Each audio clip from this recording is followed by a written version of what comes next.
What's up, Moto buddies? Mike here from Taco Moto Co. Who are we? We make and sell the ultimate products to perfect out your Austrian dual sport motorcycle, a KTM EXC, EXCF, XCFW, Husqvarna FE, and FES. And soon we'll be developing some products and components for the Honda CRF 450L, RL, and X bikes. We build out bikes for our clients and friends, from Sunday Trail specials all the way up to fully equipped global slayers like what RTW Paul is riding on as he travels around the world on an EXC 500.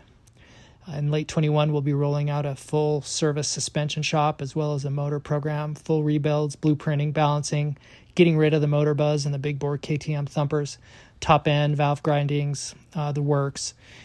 We want to extend, ultimately, what we're after is to extend your ride day and your endurance and your stamina and be able to keep you on the bike for more riding years. We've got a bunch of 70-year-old riders out there who, with our help, hopefully will be riding well into their 90s. Taco Moto Co. Find us out on all the socials. Go out and get some adventure.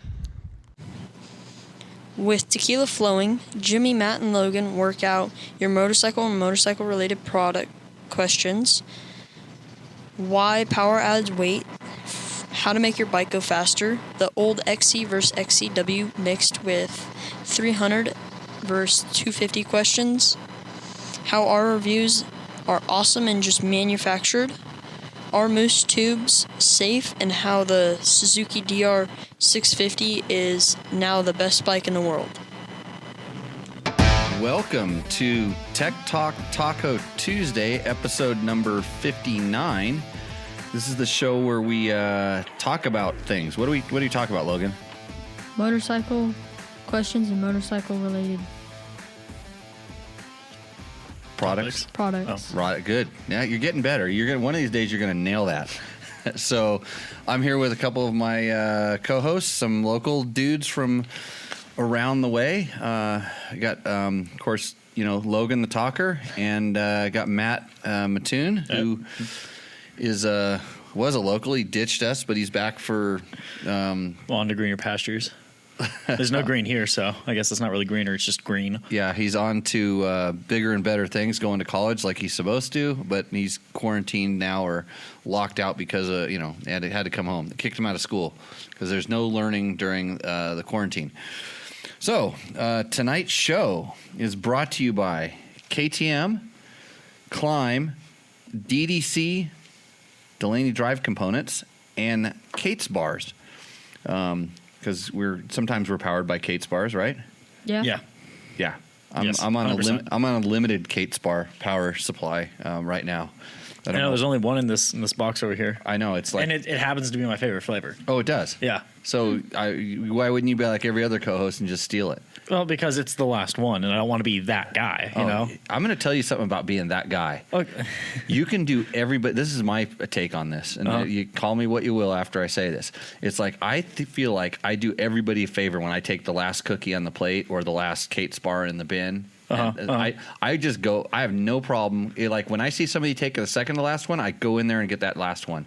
And if it's sitting there forever, I'll go take it because I don't care, because it makes everybody comfortable to take the last one. So I actually take it.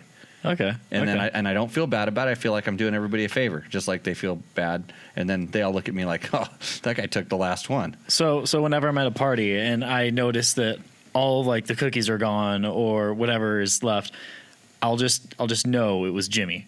Yeah. Somehow, some way, it was Jimmy. Blame me. Yeah. That's the best thing. That's the best thing to do. So thanks a lot for all of our sponsors. Logan, since he loves to talk, is ready to do our KTM read. You got that? What is KTM? Marietta. Yeah. Powered by a distinct ready-to-race mentality, KTM is the world's leading high-performance street and off-road sport motorcycle manufacturer.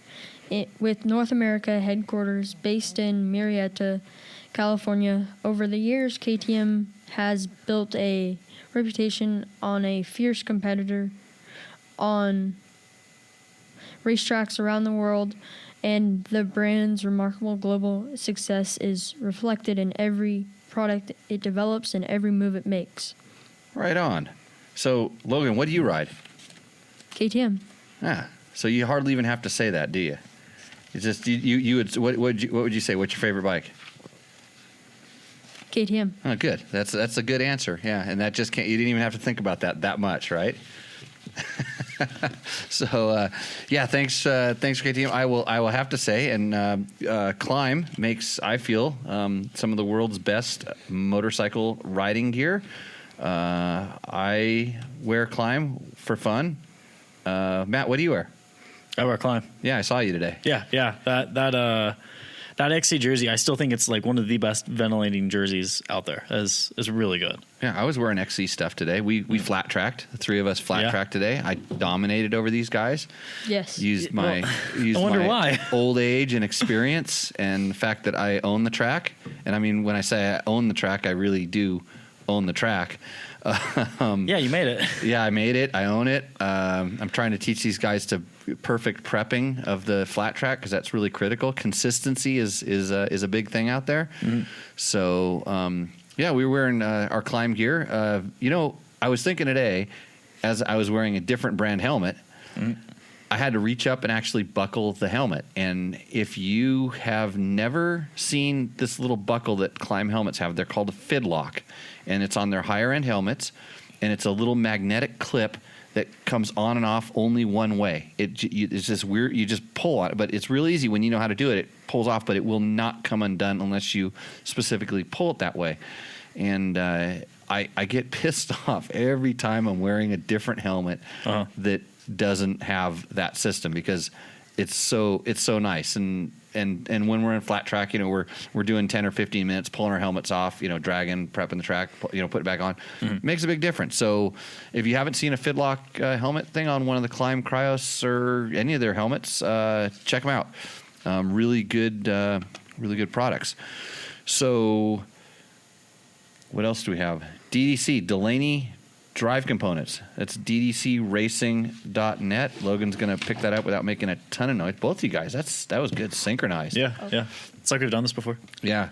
We actually practiced. Nate's been a big supporter of this show from the beginning. They support land use issues. They're out there being proactive in the community. Support companies that support giving you free content like this because you're getting what you pay for until you don't buy the sprockets and then they don't support us. And then I should get a discount code again from Nate.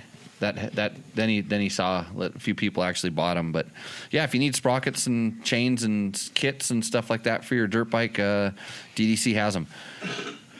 What else is going on, guys? Anything else? We're gonna go straight to the questions. Is that the plan? Well, Matt had a question. I did have a question, actually. Yeah. Even after sitting in through the whole last show where he was the co-host, where he could have asked me, he didn't want to interrupt the flow of the show. Yeah. By asking me a question. Well, I could tell you're enjoying the tequila a little bit, so I was. I just wanted to let Jimmy be Jimmy. Like KTM tells you. Yeah. Speaking of which, go. Okay, so my question was actually, so I have a 2012 Huisberg 300, and it has the was it the PDS shock? Yeah, the PDS system in there, and I know those little pivot bearings. They lose grease ridiculously fast, and every time I've re-greased it 3 or 4 times in the last couple of years now. Actually, even more than that, I think. And it seems to lose the grease just like a couple times. And I'm looking after just a couple of rides, and when I look at the bearings, they're not rusted. They don't really seem to be they don't seem worn out. And I've replaced these bearings actually a couple of times, so I always have this problem. So I was just wondering if I'm packing grease in there wrong, or if I'm because I'm putting in there like a lot of grease in there, but it seems to always go bad after a little bit. So when you do this, you're actually popping the seals off the side, correct? Yeah. Okay, and then you see the ball. Yeah. And then have you ever spun the ball Yeah. And is there a groove in the ball or a groove in the race? No, it looks pretty smooth.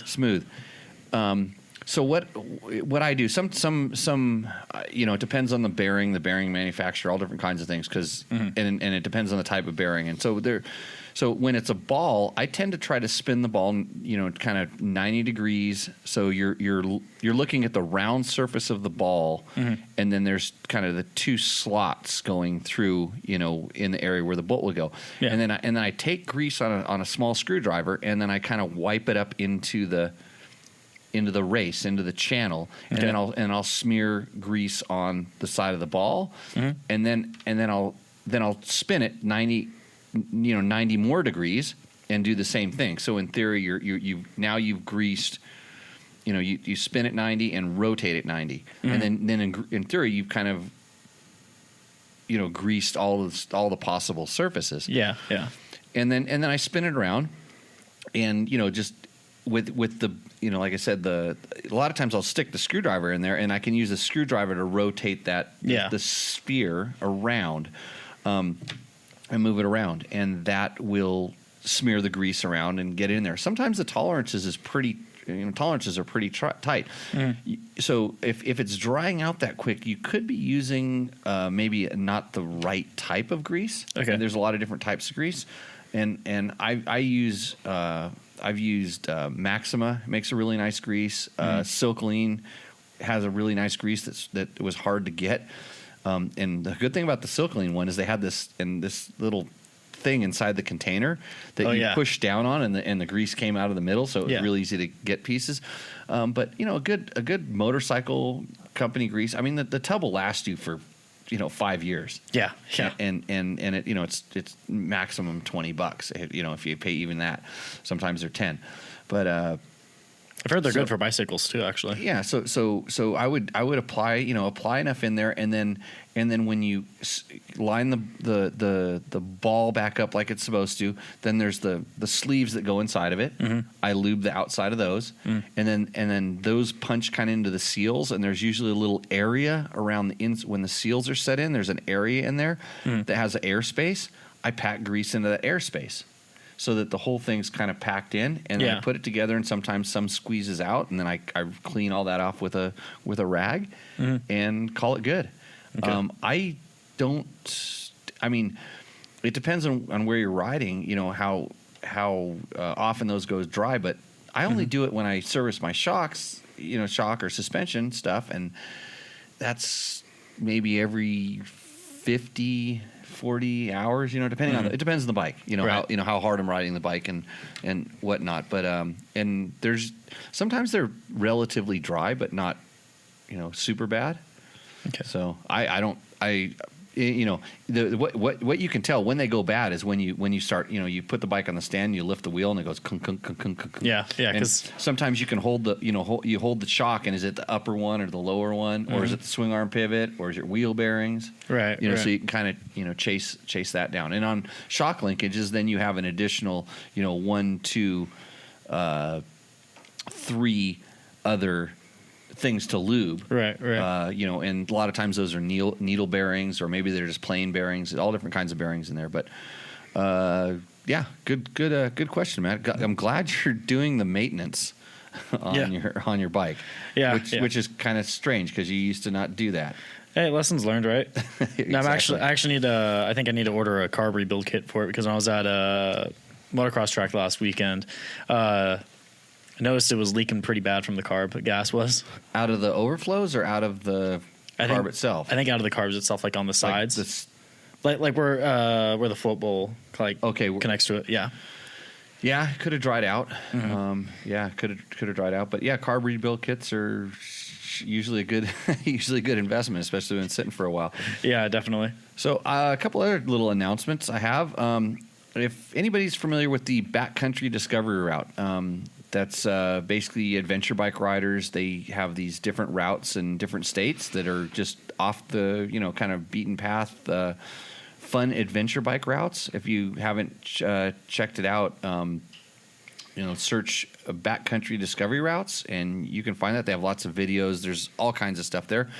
They are giving away a KTM 790, and it's not just a stock one. They they go through the Tour Tech catalog and a few other companies' catalogs and trick that bike out. And last year it was a KTM 1090, and it was a really sweet bike by the time it was done. But if you this BDR Special Edition KTM 790 Adventure R Sweepstakes, it's www.winktm790.com, and any of the proceeds from that raffle go to the Backcountry Discovery Foundation. That basically, it's a nonprofit that helps keep these routes available, making new routes, stuff like that. And you can enter to win a really sweet bike. That's my public service announcement. Do you know how much the raffle tickets are? I don't recall. I didn't do my research. I was out flat tracking.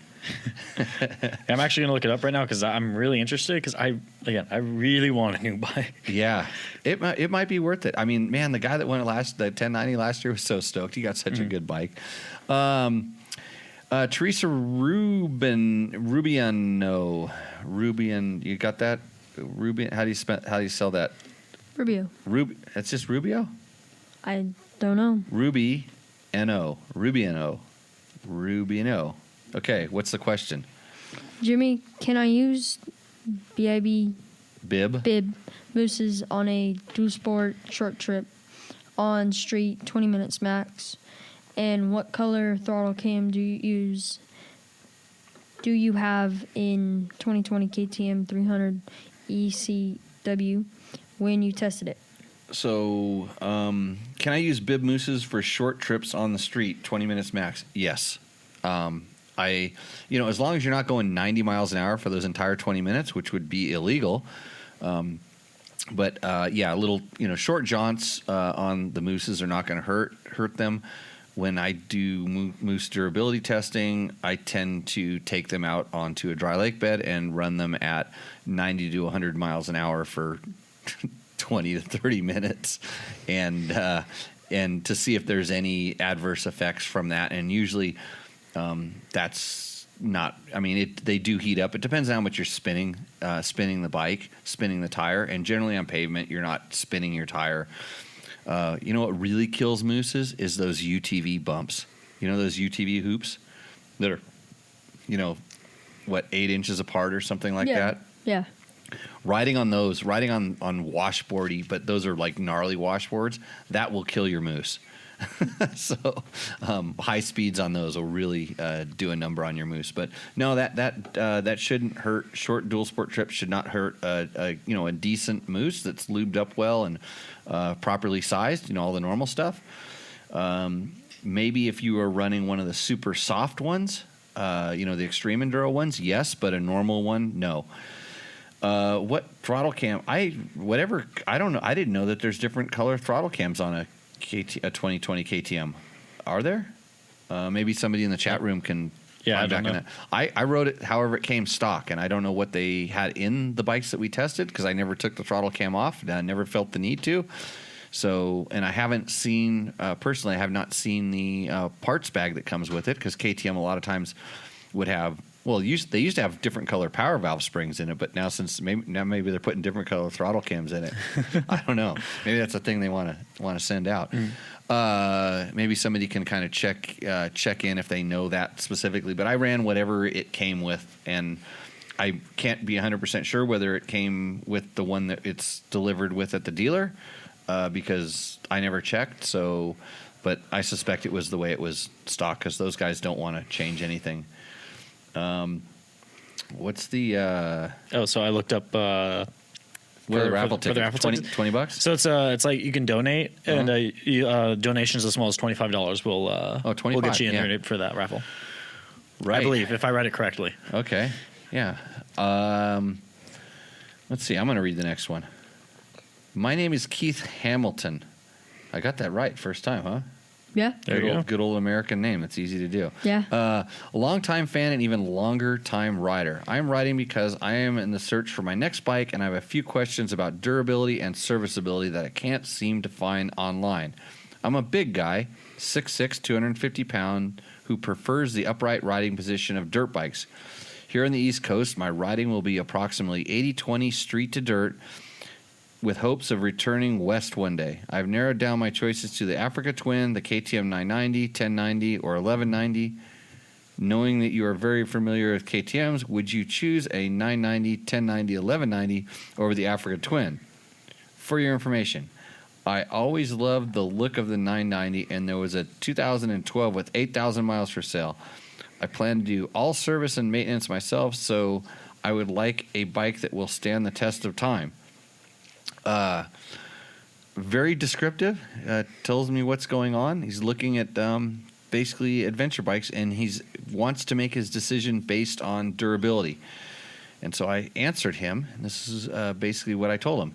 If you're riding the bike and not abusing it, any kind of riding, but not being abusive, and you're doing the service, whether you're doing it yourself or taking it someplace else at regular, safe intervals, there is no durability concerns or issues with any of the bikes that we talked about right there. Like you're a Honda Africa Twin and a KTM whatever displacement are all going to be the same. In fact, I would pretty much go across the board saying that most of the major manufacturers, major brands, if you're using them properly and maintaining them properly, you're never going to have a durability issue that isn't a fluke thing. Now, crashing into a tree is not a durability issue, and hitting a water bar 20 miles an hour too fast is not a durability issue.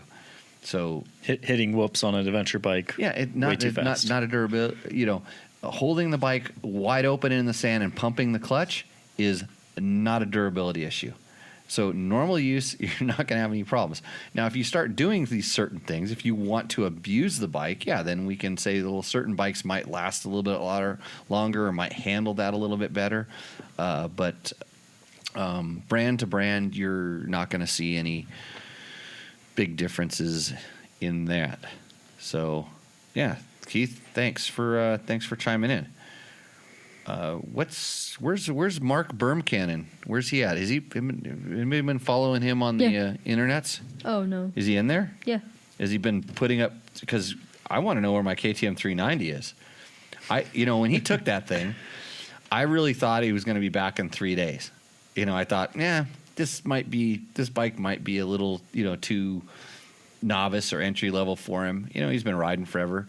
No, he's gone. He just he's like Gabe when you give him a check, gone. So maybe Mark can give us an update. Throw up the links and stuff in the chat room to what you've been doing, and we'll announce them on the thing. But if you go check out Baja Diaries and Bermcannon on the internet, he's in possession of putting miles on our KTM 390 before I can get it back here to modify it into a slightly better adventure platform. So what does Aaron Smith wanted to say? Just wanted to say, normally don't comment on videos, but you have done a great job and have enjoyed the videos over the past few weeks since the 390 adventure video. I'm new to the world of motorcycle dirt bikes. 30-year-old father of two. I've learned to ride on a 1983 XT 250 that I was finally able to get running over the past year and wanted something bigger and more reliable than my mechanic work. Just wanted to say, keep up the good work, and hopefully I'll control at slow speeds. Has really helped me with my riding, blasting through sand washes and climbing jawbone style hills. Just not appeal to me anymore. Yeah. Yep. So pat on the back for me, right? Is that what it said? Or do we switch the pages up? Did you get it's for Bermcannon. That's Aaron Smith. No, that's he's talking about the KTM 390. Yeah. Yeah. Mm-hmm. And hopefully I'll be able to learn a thing or two on it. Let's see. You got your pages mixed up, Logan. You started reading the next question. Somehow or another, Are you reading last week's I question? might have accidentally mixed up his papers when I was copying them. Oh boy, This might have been on me. Okay, so anyways, basically he's saying he's able. At the end, it didn't make sense. What didn't make sense was the pour you just gave me out of that tequila bottle. Okay, that thing is heavy. Okay, It's trying to pour it like this. it's heavy and expensive. Yes. So I was very cautious. Okay, yeah. And I know how much you like it, so I thought I could give you a little bit more. Oh, you did. Okay, so I'll College student I'll figure out the. So, anyways, he says he wants to learn a thing or two on the KTM 390, and the other thing he says, my 5-year-old son has been bitten by the Moto bug. So pat on the back to you. I don't know if I did that. Got his kid addicted to motorcycles, but It's never a bad thing. no. Hey Logan, do you know what a 1983 Yamaha XT250 is? No, No. When were you born? 2005. Right. Oh, jeez. No, I'm 23, and you have me feeling old. Okay, yeah. So those were not really good motorcycles. I had an XT600. I called it the Lucky Logger Explorer. My mom actually, one of her first bikes was an XT250. Oh yeah, that's right. Yeah. So these are old Kickstart ones. I don't remember exactly the XT. They used to have a XT, or no, they had a TT350, XT and a TT. Yeah, because I won one in a raffle in District 37. I got a TT350, which, man, Heather and I rode. We went on some of our first dual sport rides. I had the Lucky Logger Explorer, the TT600. Yeah, TT600. So hey, Aaron, thanks for I'm glad you're new to the world of motorcycles, and that's. You're the perfect candidate for that bike. I don't think you would be disappointed by it at all. And next, what is you got to say that name? A Ping Superstar. A Ping Superstar. Okay. Not too thrilled and disappointed in how it came out. He's talking about my KTM 390 video. Yeah. I was expecting a more traditional adventure bike in the same line as the 690 with I thought he was talking about my video. Yeah, me too. Okay, go ahead. With an 18 rear wheel and a 21 front wheel. And adventure then followed up with an adventure and supermoto model, more like a traditional KTM bike. That poor riders such as myself fantasize about owning. This model is just a regular, comfortable, standard model, a more comfortable Duke model. In fact, this model should be named Duke Touring Model. It's what it is. Well, you're named a Ping Superstar, so I think we should test a Ping. Because if you're called a superstar, how many we should find out how many followers you have on YouTube or Instagrams or wherever this came from. Then we can hey, I kind of get where you're coming from, but as a poor person, as a fellow poor person, you can't. You're going to get what you pay for in this world. You're not going to get this super high-end adventure bike. You're not going to get like a mini 790 at $6,000, $6,200. It's just not going to happen. You need to spend $10,000 to get that. And so I know you're kind of it is. They basically took the Duke. That's how they kept the price down. They took the Duke. They changed some stuff to make it into an adventure bike. They did a really good job with it. For the people that are going to be buying this bike, hopefully you're not expecting a 790 when you buy this bike, because it's not that. So, but I don't think it should be called a Duke touring model. It is kind of, they put a big enough tank on it where it gets plenty of fuel range, and it's an adventure.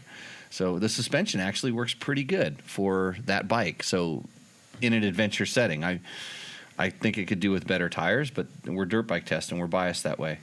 So Logan, what'd you find out? How many videos he's got? Is he just a complainer?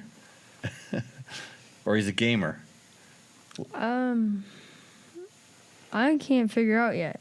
Okay, good. You keep doing the research. I think he's kind of missing the point of the bike. It's supposed to be an adventure. It's supposed to be an intro level adventure bike, and what you kind of went into detail with your previous podcast on it was it's also meant to serve as like an intro bike for like the entire world, kind of like introducing into those markets where they're still riding like 50cc mopeds. Yeah, and maybe for smaller riders, Yeah. smaller riders that don't need a bigger adventure bike or intimidated by a bigger adventure bike. That brings us into our next question by Verbal Widget, and he says, 387 pounds. Why would you not buy a DR650?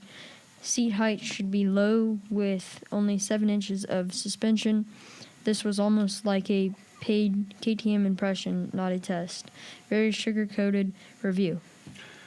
Thanks, Verbal Widget. I have to just announce my disclaimer that the views expressed in this show are of Jimmy Lewis and Dirt Bike Test and Matt and Logan, not of KTM.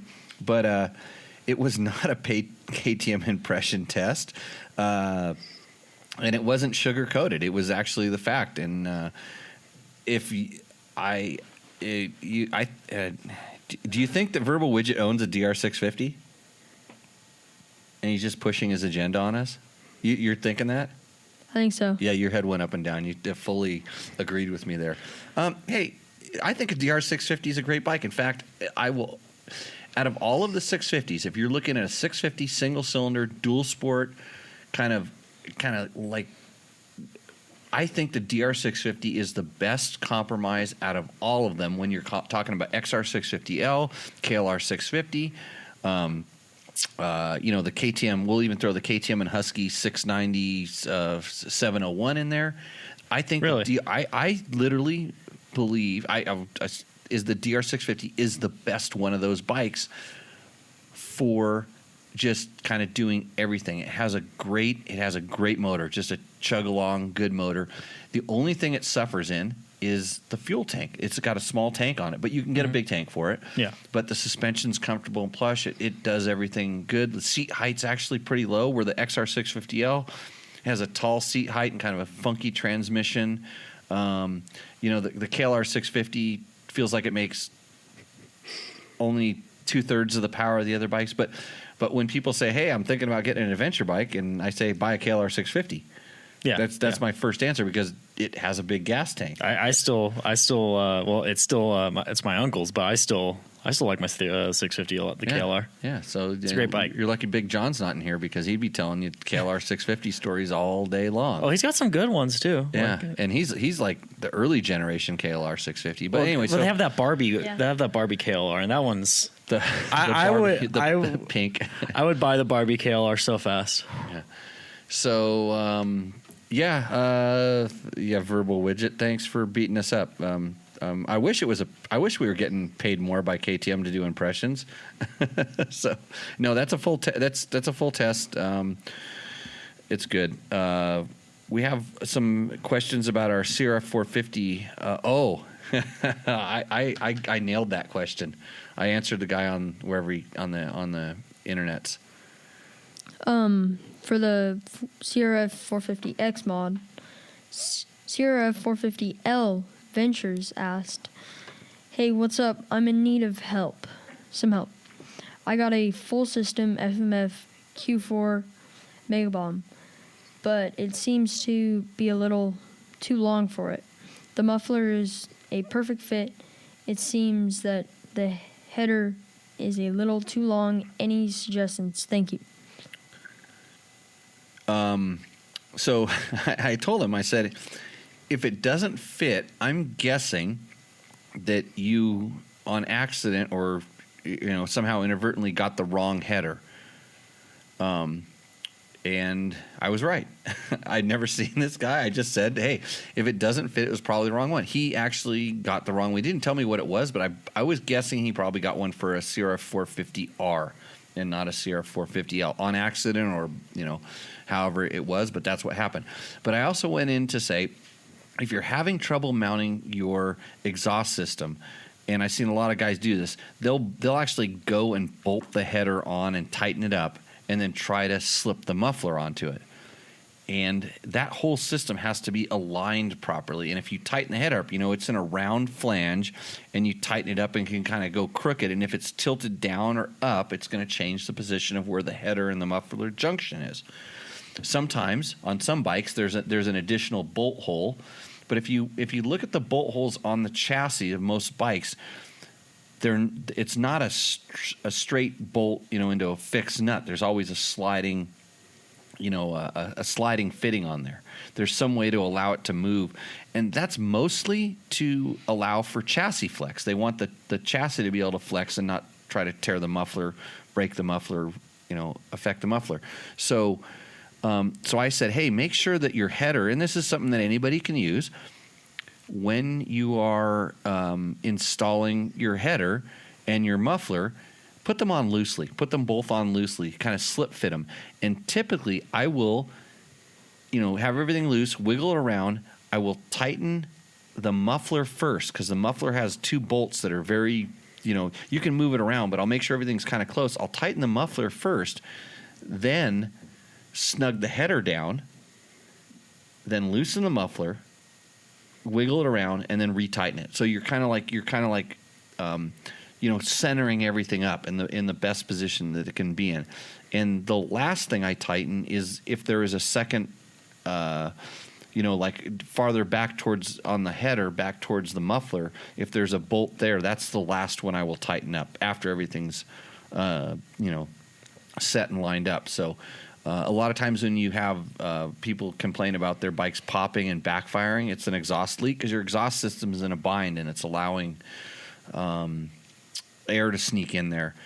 Sometimes there's a flange fit up at the right at the beginning of the header. There's some springs up there that allow some flex and different things. But that's kind of the second thing I told him. But when I found out it was the wrong header, it was a moot point, and he said he got the right one and it bolted right on. Amazing. So you get the next name, Logan. Thin Nigan. Right. Hi Jimmy, quick question. For an enduro bike, 450 RX Honda, which battery would you pick? Lithium ion, WPS, or lithium iron? That was so wrong. Lithium iron phosphate. Phosphate. Life. It's LiFePO4. That's the chemical. Matt, do you know that? Yeah. Yeah. Can you explain those chemicals? Aren't most lithium batteries lithium iron phosphate, or are they straight lithium ion? I think they're all. I think lithium ion. That's the short term, but they're all lithium ion phosphate. I'm pretty sure the chemicals in those batteries, they're all extremely similar. Yeah. But I'm just speculating. I actually don't really know anything too much about the batteries. But what if the Earth, because the Earth is spinning. Yeah. And if the Earth stops spinning, that battery, because it's lighter, would it fly? What would it do? Which would you rather have sitting behind you when the Earth stops spinning? A lead battery or a lithium battery? A lithium battery. Right. Less potential. Do you ever think about the Earth stop spinning, the rotation of the Earth? It'd be very bad. Yeah, it depends on how sudden it stops, but it'd still be very bad. Because I didn't pay much attention in school, but then I was one day I was a owner builder on a project, and I wonder why we had to put all the clamps and fasteners and stuff on the in the foundation and all this crazy stuff. Yeah, I don't know how I'm going to apply this to motorcycles and motorcycle riding, but so we're bolting things down. We're paying a guy like way more than I made to sit there and watch me pump glue into a threaded fitting. To attach it to the foundation and check the depth of the hole and make sure that it was clean, all this other stuff. And I couldn't figure out why, but had a very wise friend of mine, Dave Donatoni, who's my riding buddy, explained to me that you always have to be concerned that if one day the Earth stops rotating, that your shit doesn't go flying out into the atmosphere. That's why we have to glue that stuff down. Yeah. Or in case of an earthquake, which is different kind of thing. But, yeah. So, take that for what it's worth. We're back to lithium-ion batteries. Hey, if this show had a lithium-ion battery sponsor right now, I would be giving that company a really big plug, wouldn't I? Mm-hmm. Yeah. But I have a riding school that has a battery supporting sponsor. Do you know what battery that is? Starts with an S. I don't remember the name. You guys got to say it right. Come on. Showa? No. Isn't it Shinomi? Oh, come on. Keep going. I actually don't remember it. I Gabe? look for stickers. There we go. Gabe yelled it out. Shirai. Shirai. So I have a sticker somewhere on my bike. So, probably because I got you a battery. No, Connor just put it on one day. Right. Just playing with the stickers. Yeah. So the two batteries I recommended to him, because these are the two batteries I have experience with. They're both good batteries. Is the Shirai battery, the lithium-ion battery, and the anti-gravity lithium-ion battery. And those two I know and I have experience with. Batteries are, man, you can have some that last forever, and you can have some that last 2 years, and I don't know what the rhyme or reason is. And you can put two brand new batteries in two bikes that are used identically, and one may last 4 years and one will last 7. And they're the same brand, same thing, and it, who knows? But for the most part, if you go with a trusted name brand, they'll last exactly 1 month past when the warranty runs out, and this goes for the battery in your car and all the other stuff. If you're looking at price, I would say when you look at the price, if you find one that's way less expensive than anything else, I would stay away from that one, because there's obviously they're cutting some corners someplace. And if there's something that's extremely expensive, you have to kind of weigh what they're saying their advantages are. There's some of these new restart features on some of them. I know a lot of those lithium-ion batteries have something that when they get to a certain point, they actually stop discharging, so they don't lose all their voltage, because draining a lithium-ion battery all the way down is really bad.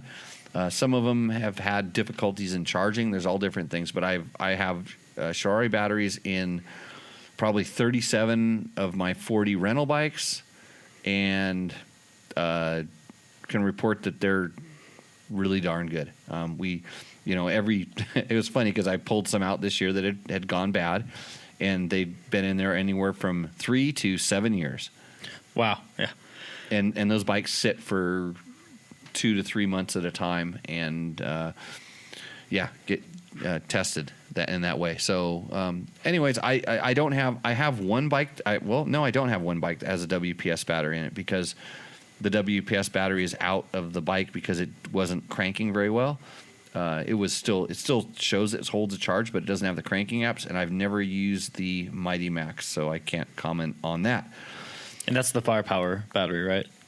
I don't. Mine is not the WPS battery I have is not a firepower one. Oh, okay, it's just a WPS battery. It actually has a little button on top that you can push that has these little LEDs that show whether it's charged, and it shows charged, but you put it in a bike and you go to crank it and it just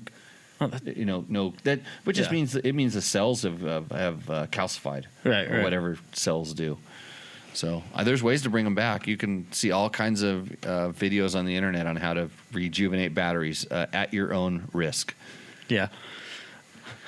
Matt, what's our next question? So this one's going to be about Husky 501s from a YouTuber.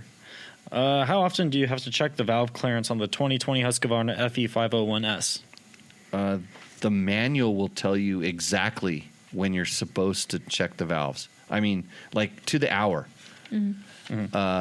And the first valve check is quite quick, and then it'll give you service intervals. If you flick farther back into the manual and you use that bike for competition, that manual will tell you the competition service intervals, that are a little bit sooner. Do people use the FE501 for competitions? Some people do. They strip them down. There's a guy that knows how to get 70 horsepower out of those, believe it or not. Oh, he's going to have another appearance tonight, isn't he? Well, the question will. Yeah. So, but when would I change it? And this is, I think I actually replied to him on the thread. So if my bike started up, like, it starts right up, and if my bike was not making any additional mechanical ticking noises, I would not check my valves. I wouldn't even bother. And I'm basing this on years of experience with that engine family, with that brand's durability and reputation. Like, I would go 100 hours and I would not have any need to check the valves. On my KTM 350, I remember I was a little worried about it and I kept checking it. And I just made the valve cover gasket leak more because it never went out of spec. And my KTM 500s, like, I just quit checking them because after 400 hours and the valves never moved, like, what's the point? And on the ones that I did check, that they did move, generally I noticed, and the reason I went to check them was my bike became a little bit harder to start. It wasn't firing right up. Like, it actually had to crank like 20 rotations as opposed to 3 or 4. So it was like, hey, and then you go check it, and sure enough, like intake, exhaust valve, something is a little bit tight is generally the thing. And generally I noticed that maybe the air filter had let a little bit of dirt seep by or something. So there was always a reason for it. Or, I've purchased used bikes from guys that I know that are really hard on them. They ride bikes really hard. They were rev limiting it, running it a little bit at the edge, and that could tend to make valves move a little bit. So if you're not riding on the rev limiter and you're not sucking dirt, your valves probably aren't going to move. You don't need to check it that much, but maybe just check your manual and then listen to what I say, and then check it a couple times in between those things. And then when you notice it don't move, then you can adopt my thing. I don't know. I wouldn't worry about it. It's not a big deal. That they're building these bikes pretty strong these days. Okay, next one. Paul King, from someone picking apart this Bible verse. Oh, that word Bible is it should have been bike. Oh. Bike. This bike. He's talking about the Husky 501 versus the KTM 500. And Honda Sierra 450L. That was one of the most informative reviews I've ever seen yet. I've not had a dual sport and won't buy until I know I'm headed in the right direction. A lot of videos I'm seeing are either biased or one machine or another, or it's all about upgrades and what to replace and spend more money on top of a $12,000 bike. I like in the first place. There's some typos there, yeah. Yeah. Yeah, Logan actually does read at what level are you at now? What grade? 8.5. 8.5 grade level. Yeah, because they quit taking him to school. He hasn't been in practice. That's why we're bringing him in here. But you guys are typing at a 3rd grade level. It's not Logan on. It's not Logan, and the fact that we hand him these questions about 30 seconds before the show and 30 seconds before the show and say, hey, here you go, kid. So, anyways, I'm good at skipping over it because I used to have to read these letters all the time. When I was at the magazine, we would get letters after letters and some of them were typed, some of them were, they were written in prison calligraphy. You get it all out there. But so he's been leaning towards the Honda, but now he's not too. Our video made him not too sure. So again, we're selling Huskies, even though we're sponsored by KTM. And hey, Paul, you're. And he's picking apart these bikes, and watching all the videos and stuff. Good for you for doing your research, and good for you for realizing that there's a lot of different opinions out there, and everybody has one, and they're entitled to it. And we do not have any biases here, even though we have sponsors. I would venture that any of the bikes that you are looking at, of those 3, you'd be very happy with. They're so good. The Husky and the KTM are very, very similar, and I think at some place on Dirt Bike Test we talk about that and break it down a little bit. We were going to do some more additional videos, but I don't know why we didn't. Maybe time constraints. We went riding. But compared to the Honda, if I were going to say, if the Honda has advantages over the Husky or the KTM, maybe even more so the Husky, because the Husky has a plastic subframe. The Honda subframe is very, very robust. It's built pretty sturdy. And if you're thinking about packing on extra luggage stuff, bags, carrying things, I would think that that's where the Honda kind of stands out. And if the more road miles you're logging, I think the Honda motor vibrates and runs a little bit smoother on the highway. That being said, when you start getting into the performance criteria, the Honda chassis is a little bit stiffer, so the KTM is a little more forgiving off-road. I think the KTM suspension is just a little bit better off-road. Of course, being a 500, KTM has feels like it has a little bit more torque and drivability. So it's a toss up. I would venture to say you'd probably be, if you're planning on modifying the bike, which doesn't sound like you are, you're going to have just a little bit more options with the KTM. Although if you dig deep enough, you can find stuff for either of those bikes, almost anything you would ever imagine doing. So, yeah, Paul, thanks for chiming in on that question. So everybody's wondering, how do I get my questions answered on this podcast? Well, we go over, we watch what people are commenting on our YouTube videos. There's not tons of them, but we try to take our time and be pretty thorough with them when we do them.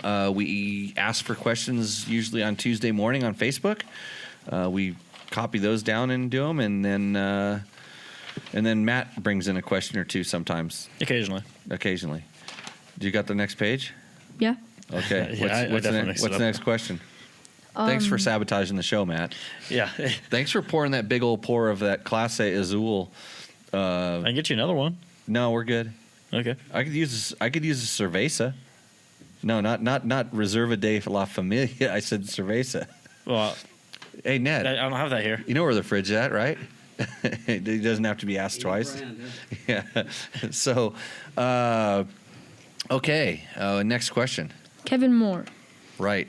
300 versus 250, XC versus XCW. Do some riders on various terrain swapping between a 250 XC and 350 300 XCW. Nothing where the motors and chassis say it better suited. It's not you, Logan. Don't worry. I'm gonna read it. I'm gonna read it verbatim because it's like I this is hard to do. Noting where the motors and chassis we better suited for the number 4 bikes would be off-road musical chairs. Oh no, you forgot a period. So it's actually we better suited for bikes would be off-road musical chairs. Yeah.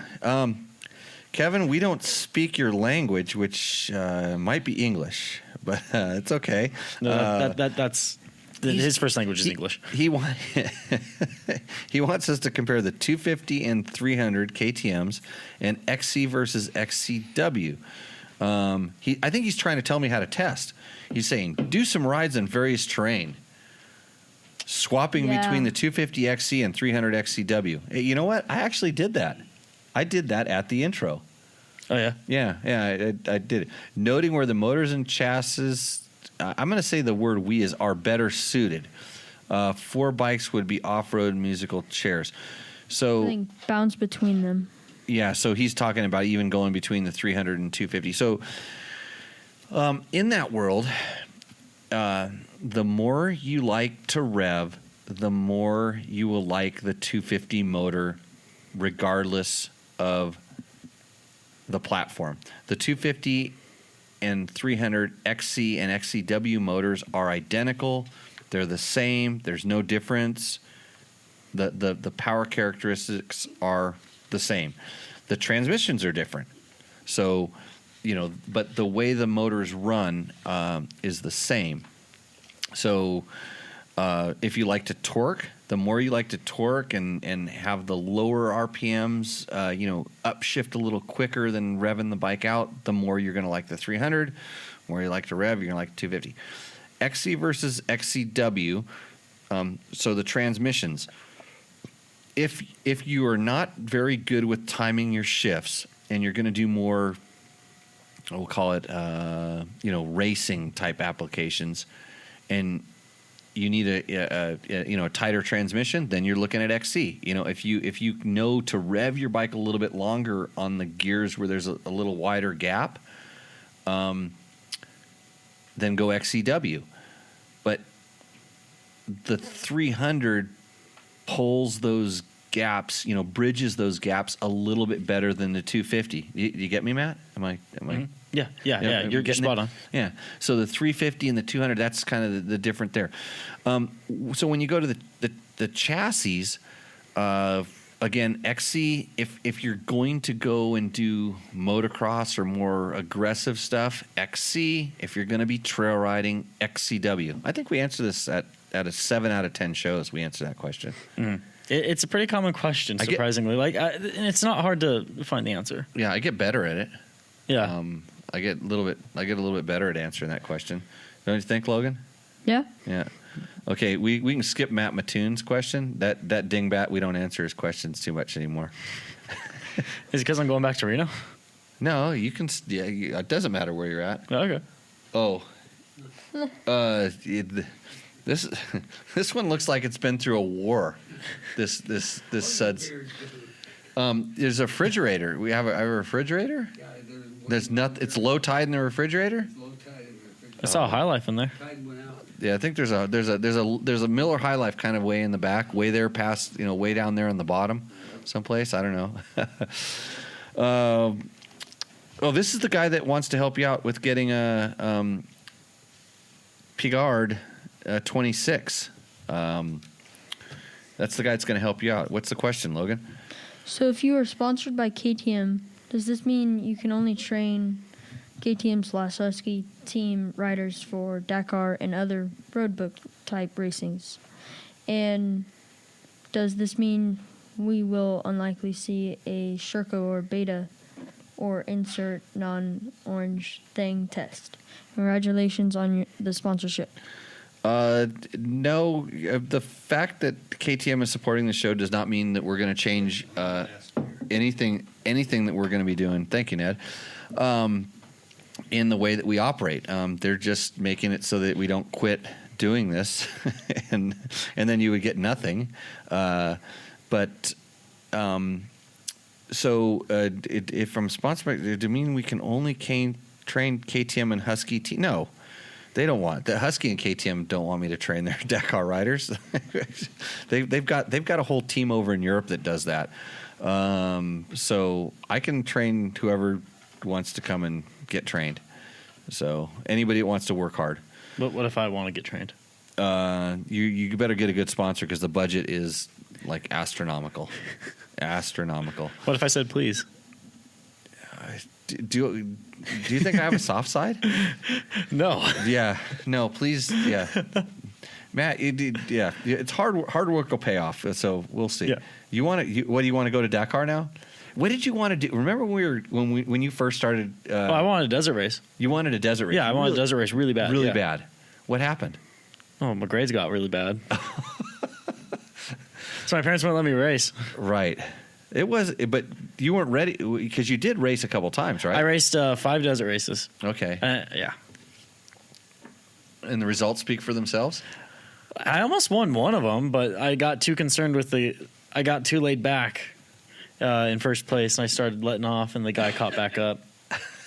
And the last 2 miles of that race was just silt beds and trees. It was the most dangerous thing I've ever done, was trying to catch this guy in just silt and trees all. I hit a couple trees. I was lucky I didn't go down. Good. Racing is dangerous. So yeah, thanks. No, I'm glad we got the sponsorship. And if you're looking for a bike, definitely check out KTM's. Where's KTM located, Logan? Don't read the notes. You got to say it. Marietta. Okay, Marietta in California. Where are they in Austria? I told you that question because you asked me. You said, "Where is KTM from?" You remember? Oh. The place in Austria, Mattighofen. Yeah. That's what the M in KTM stands for, by the way. Just a little trivia. Okay, what's the next? We got to go back up to this one. Yeah. Chase Honalone. Wow, you threw a Hawaiian accent into that or something like that. Chase Gina Lone. Yeah. Jimmy, my buddy torched his Husaberg's 570 in a remote canyon in SoCal. Okay, hold on. Can we have a moment of reflection here? He torched his Husaberg 570. That's bad. We're gonna have a moment of silence. Actually, we're not going to do a moment of silence because that's really bad for a podcast. You just keep reading because I'm going to have a sip of beer and think about that poor Husaberg 570. He tossed it down a steep drop-off like a dummy, and it cracked the fuel connection, so when he tried to fire it back up to ride, pumped fuel all over and ignited. Left it there. There are videos. Why are you laughing? Dude, you know how powerful the Husaberg 570 is? But it does. Okay, so it doesn't surprise me that he tossed it down a hill because he probably just blipped the throttle like just a little bit, and the thing just said it responded like they do. It just went raw and just launched out from underneath him. He wasn't respecting the Husaberg 570. It took a tumble wherever it went. I mean, I don't know how he cracked the fuel connector or any of the stuff that took. But you know what's really sad about this? I know where this bike is. I know I have friends that rode, and you'd think I had better friends, but they all sent me pictures of this bike, thinking it was mine. so but I mean, so it's still there. I don't know. It was like a few years ago. It was a couple years ago, but people sent me pictures, and I'm like, I need to know where that's at because I want to go get some parts off of it. Yeah. No, I've seen the pictures. I've seen a video. People sent it to me, and it's moment of silence. That is a pretty funny image, though. Everybody wants to know what's up with my Husaberg 570. Yeah, what did happen to it actually? We'll talk about it later. Okay. Gabe's laughing over there. It must be good. No, he doesn't even know. Oh, okay. He doesn't. I've been keeping it on the down low. You're down? It let me down, yeah. No, there was no doubt about it. Were we trying to keep up with Andrew Short and Ricky Rayback? Nope. Johnny Campbell. Oh, okay. Yeah, whole different story. Kendall Norman. What's the next one? Christopher Moritz. Thank you, Jimmy, for good feedback and enjoyable show. Good on you, Matt, for working hard as a student. Hey. Yeah, there we go. Right on. I think it's Moritz. Yeah, Christopher Moritz. Thanks, Matt. Thanks, Christopher. Thanks, everybody, for doing good things. I think is that his question underneath there? Oh yeah, he's got a question. He's got a couple, I think. I'm actually thinking of going simple and purchasing the two-stroke YZ125X for my next dirt bike. Actually one of those should be in the back of Trevor Hunter's truck right now. You want to ride it? Yes. Yeah. Oh, well, I thought you were a KTM guy. What the hell? You just that turn coded real quick. 125. You're a 125 guy. Yes. Yeah. Okay. Keep going. I'm a close to 60-year-old C rider, around 200 pounds. So he's just like you.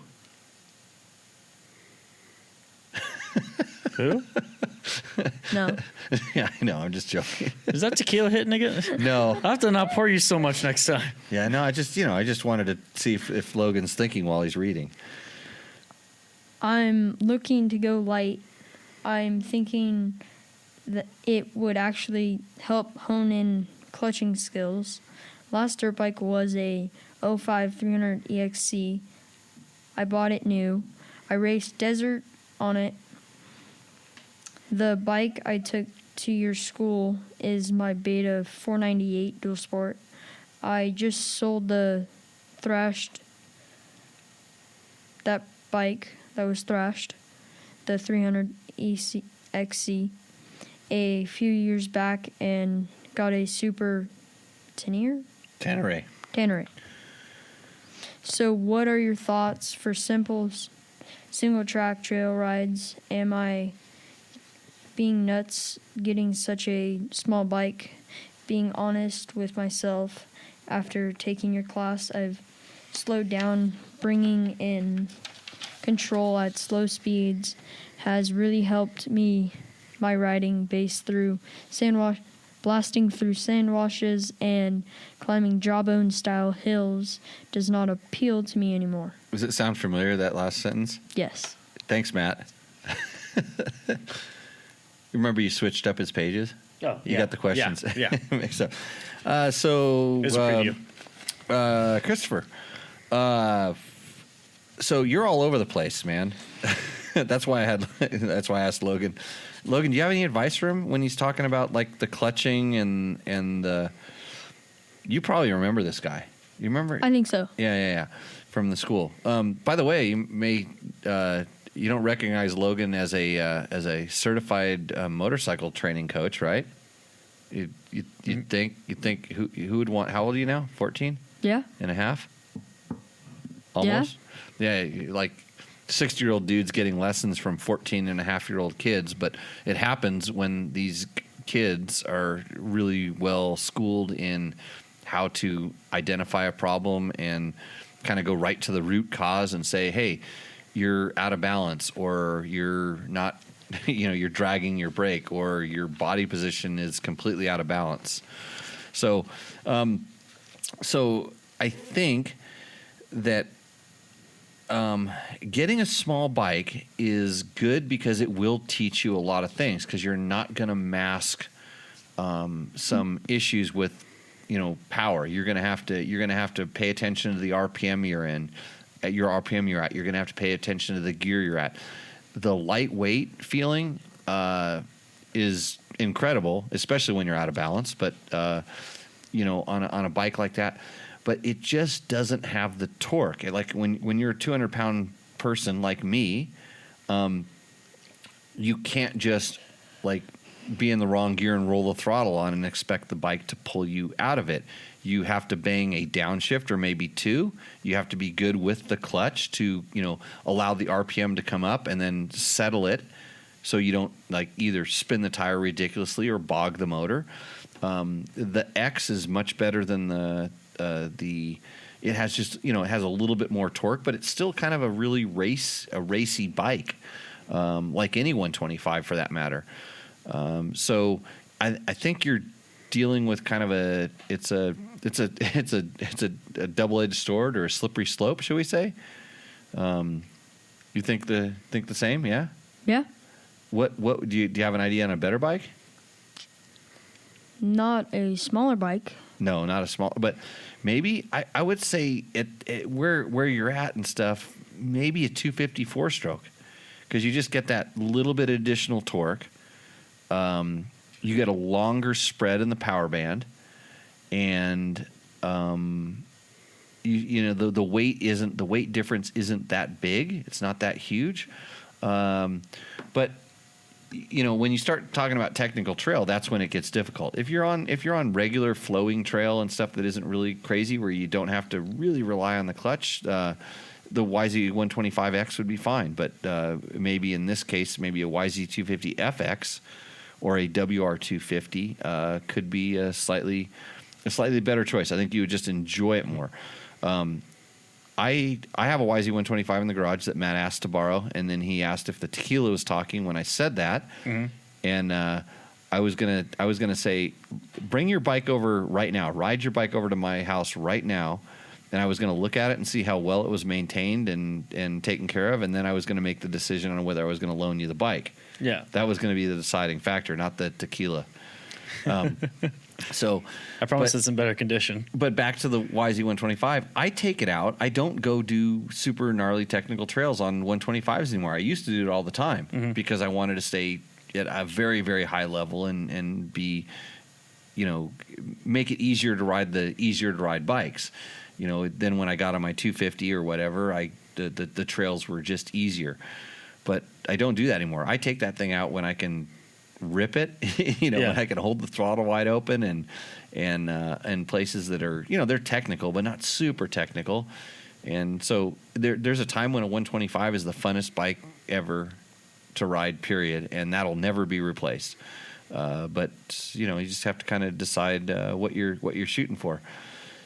And I don't know where the Tenere came into that whole thing. He threw the Tenere. He has a lot of different bikes. He has a wide range of bikes and tastes. Betas, Teneres, all kinds of stuff. So clapped out KTM 300s. What's the next one? Todd Kurtz. I wish all the knuckleheads out there with the KTM 500 EXC would listen to Jimmy's response on the 70 horsepower KTM 500 exclusion. I think Jimmy explains the whole power versus traction versus usability question as well as can be put into words. Peak horsepower numbers mean very little once you get to a certain point. Thanks, Todd. He's a very wise man. Let's go around the horn here just to check to make sure everybody's good with this. Hey Ned, if you want to get more power out of your bike, what do you do? I want to get more power out of my bike? Right. Yeah. Ned. By the way, Ned McNabb here. It's my father-in-law. It's Heather's dad.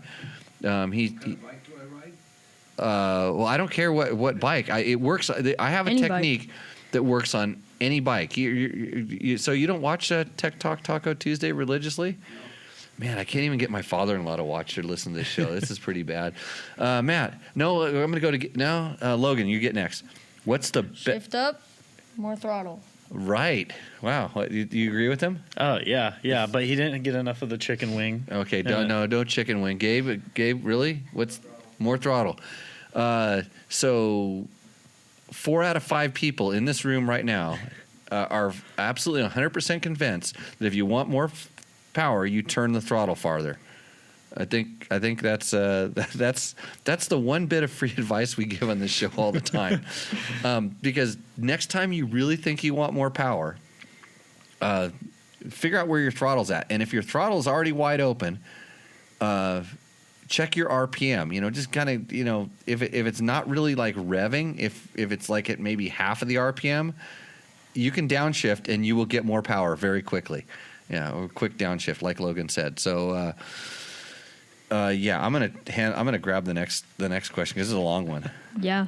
Or Matt, do you want to do it? Yeah, I'll take it. Okay. Yeah. So this is interesting. So this is Chase Acklam. Acklam? That's probably right. I think Acklam, yeah. Yeah. So Chase had his own segment on our show number 58. I think we started off the show with Yeah, it. yeah. I think it was. And he had something about 70 horsepower KTMs, but I'll let Matt read it off here. All right, so Chase says, I guess it was kind of cool having my own special segment, LOL, but I think I need to clarify some things. So the 70 horsepower number, multiple guys are getting that number. It's not a special dyno or that some claim made out of thin air. Okay, or I have to start interrupting. Okay, because is he defending himself? I'm going to defend myself. Either way, so when I jokingly say special dyno or all this stuff, you have to understand that a dyno is a measuring instrument.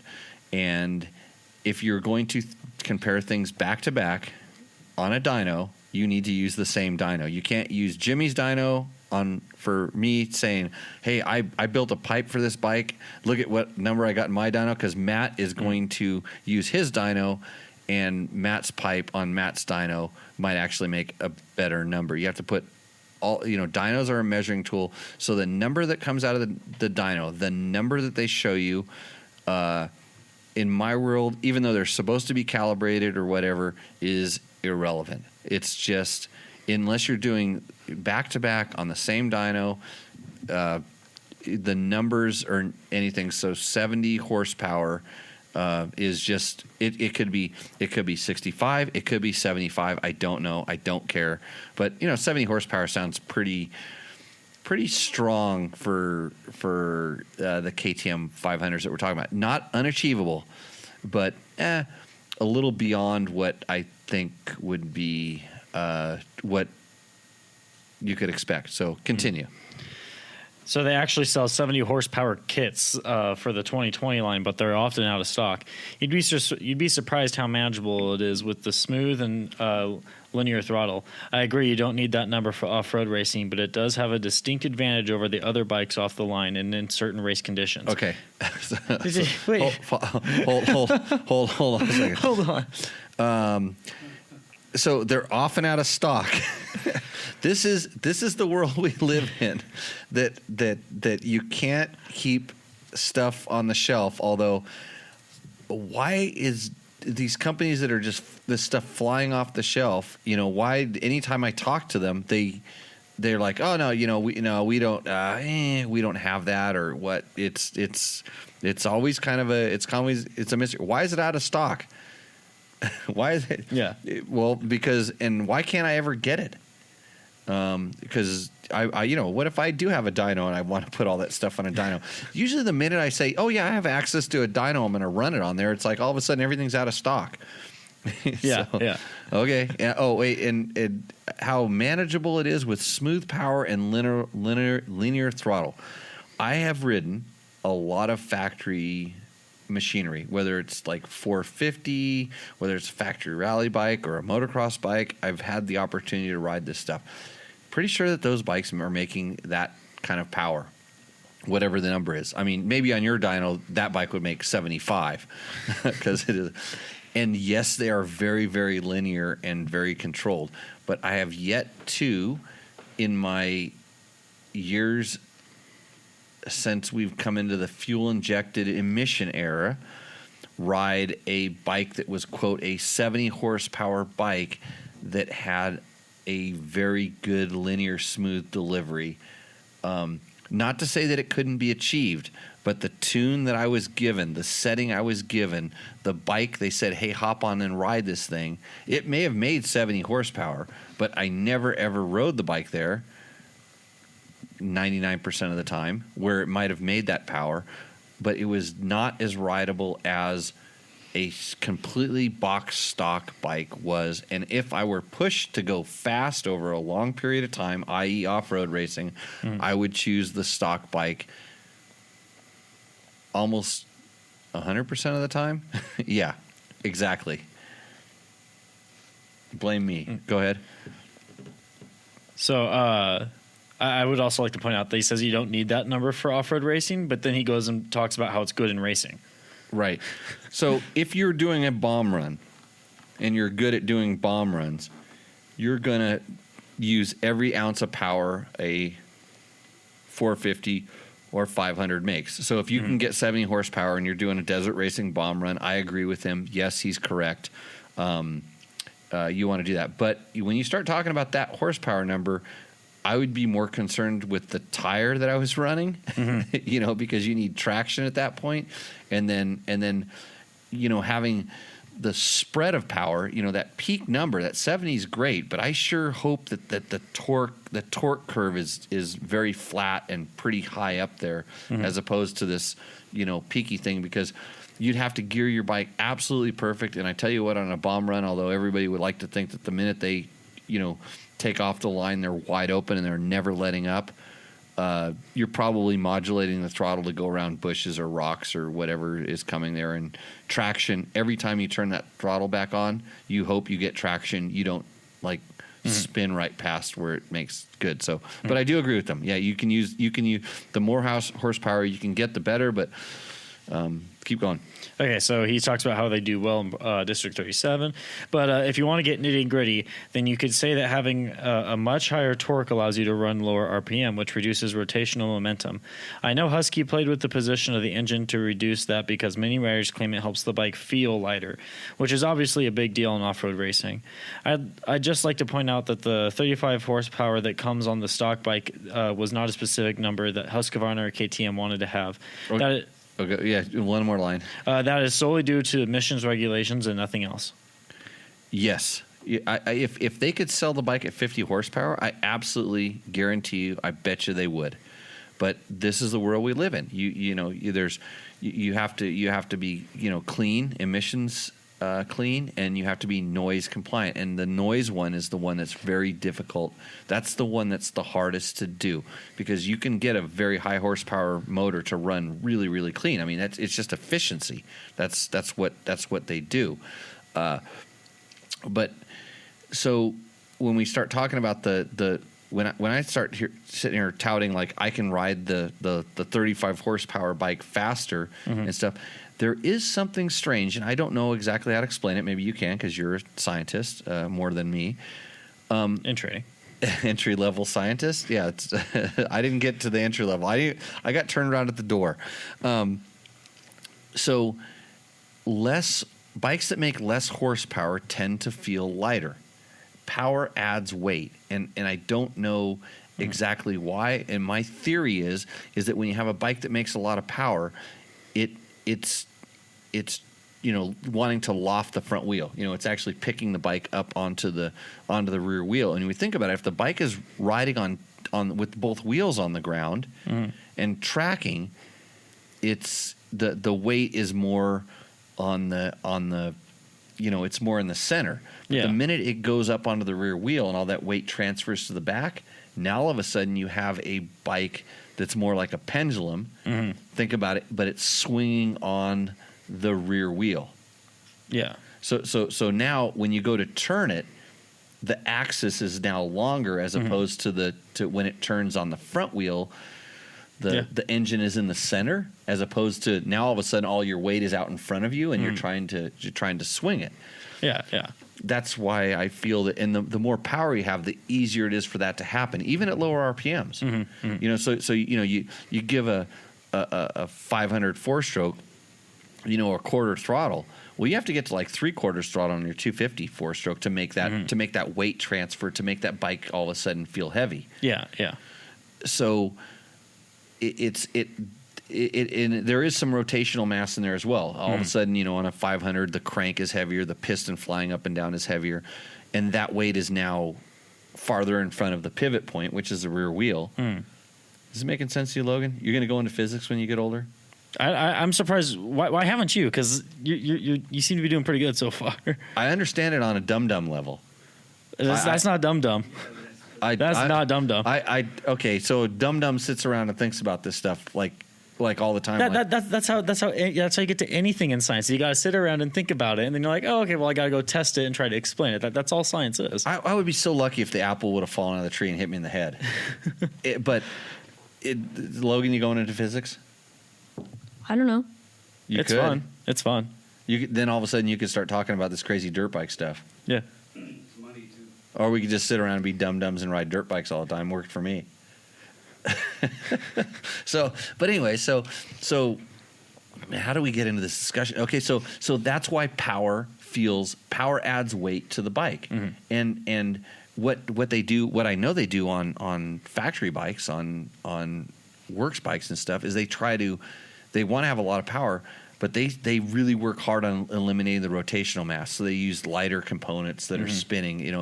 They make sure the unsprung weight, because the unsprung weight does interesting things to bikes too. It's acting opposite or in different planes than the bike is. So you want to have light wheels, as light as you can. That's why they have titanium axles and things like that. So there's so much going on there, but most riders are not of that high level, feeling that. But most riders will start feeling that the heavier bike the more powerful bike feels for some reason heavier. So a lot of times adding power to a motorcycle is a little bit of a disadvantage. And I've been involved in some tests where the lower horsepower machines turned faster lap times than the higher power machines. And it influenced the direction of where that bike was going to go. Yeah. So, okay, we're back to... Okay. It's a good thing I had my finger where we stopped. I did not move it. Yeah, I just took it off the rails. So so he's talking about how basically the next sentence, like it wasn't to make it feel more manageable. He's just talking about the lower horsepower for emissions. So moving on to forks, Cooper's bike was built and maintained by the Team RPM off-road team. And as I'm sure you know, they're a pretty serious outfit. They use Explorers for endurocross and will... As well as National Hare and Hound, and they do tell me the horror stories they have had with the AER fork, despite them being the expected choice for endurocross. I'm not a professional, and the Explorers being better wasn't my opinion. I was told that by both Team RPM as well as the Just One guys who have had the bike on display in their office. Honestly, I just trust them more with the recreational riders' opinions. I just picked up a 2020 501 FES myself, and in my experience, the bike was way too choked up stock. Being able to bring the front end up at high speeds out here in SoCal is pretty important. And the 35 horsepower in the washes with the 1448 tooth sprockets just doesn't cut it for a big bike. At that point, it's just like riding a 250 thumper with the weight of a 500. Okay, so back onto the forks. I guarantee you that Team RPM, knows their stuff, and they do good things, and they have their opinions. I mean, it's like there's certain factory teams that run air forks when the production bikes don't come with them, and there's other teams that run spring forks when the production bikes don't come with them, based on their testing and their experience, and that's what they can do. I mean, they're allowed to do that, whether it's because of sponsors or because of some testing. So I don't know. I remember he said something about Did he say something about failures in the last one? There was some failures with the air forks. Yeah, let me pull it up. Actually, I don't recall. I think for endurocross, man. Endurocross, who knows? I mean, that's not normal riding. Endurocross is as much like Supercross is to motocross. Endurocross is to regular off-road riding. You would not want to ride a professional Supercross rider's bike at the motocross track. It would be horrific. It'd beat the crap out of you. I've heard the forks don't even move when you sit on those bikes. Depends on the rider, but yeah, they don't want the forks to dive because they're hitting the jump faces so hard. They don't want them to compress in, because they compress in, they got to spring back out. They hold up. They kind of want them to blow into the mid stroke and hold themselves there. That's kind of the thing. They want, like in the hoops, they want the bike to get long and low and stable. Yeah. Endurocross, it depends on where the rider wants to feel comfortable. Like when they go through those rock gardens or when they hit logs, what do you want it to do? An air fork may or may not, depending on the rider, be too progressive. You want it to blow through the stroke to absorb it, where other riders may want a very progressive suspension setting to really, have some safety built in so they can hit things super hard. Yeah. I would love to ride these different team bikes, just to, not to say whether it's good or bad, to learn about their settings, to understand why they're using it. And I don't have a solid opinion on which would be better at which fork would be better in endurocross, because and then they do go in there and modify them and change them, and I think either of those forks are modifiable in a very, I don't want to call it infinite level, but to a within their component range, they can kind of keep their main character. The open cartridge fork tends to be softer, more plush, blow through the stroke, maybe a little less consistent, and the air fork would be more progressive and probably offer a more consistent damping feel. So on the suspension side, I'm not getting down on him for picking one or the other. Right. I'm very happy with both of those forks stock, because that's most of the way I've ridden those bikes. I tend to run a little higher oil level than stock in my open cartridge forks, and I run a little bit more air than standard and a little less oil than standard in the air forks that I've tested and ridden. But that's my personal setting, because I like very progressive feeling. Yeah. So and his bike is way too. So the biggest thing with the stock FESs or the KTM EXCs or any emissions compliant bike is when you start riding it and you're talking about this power and this, you're going to have some throttle response, some reduction in throttle response. And just like we talked about on the KTM 390, they've actually tuned it into the way that the fly-by-wire works. You get the same sensation on a very corked up emissions compliant bike. The quarter turn you used to do to get to the bike to really respond now requires a half a turn. Yeah. What you're doing at 4,000 RPM, you now need to be doing at 6,000 RPM. This brings back in the rotational mass, but I think it's kind of a moot point, because it just is what it is. There's a couple real easy things you can do. I don't think it's like riding a 250 thumper, because you should ride an emissions compliant 250 bike, because guess what? They weigh about 6 pounds less than the KTM 500, and then you feel the difference in power. Yeah, the power makes the weight. It's not the weight of the bike. You don't feel that 6 pounds, but the 500 will feel a lot heavier than a power to weight 250 ratio. EXC or and even between a 350 EXC. So there's just a lot of different things going on there. It's more like riding a 350 than a 250, because 250s are pretty anemic.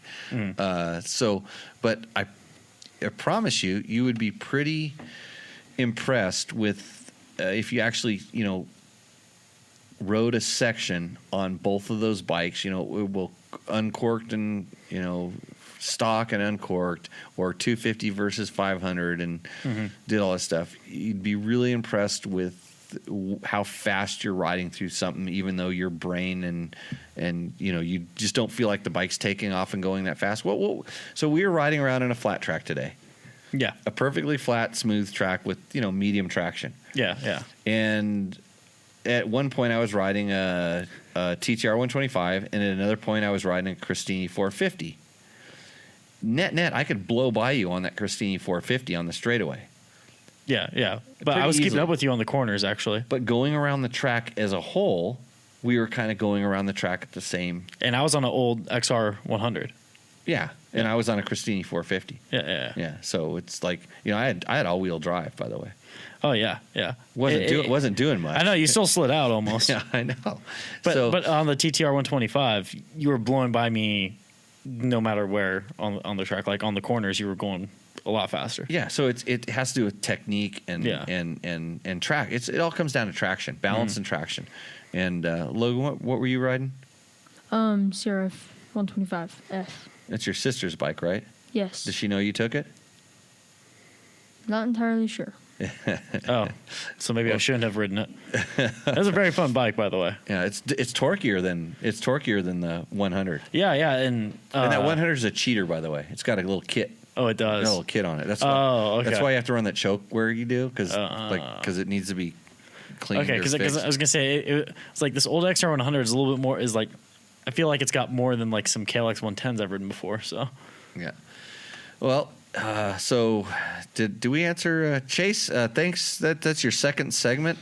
You can sponsor a Dirt Bike Test and Tech Talk Taco Tuesday if you'd like.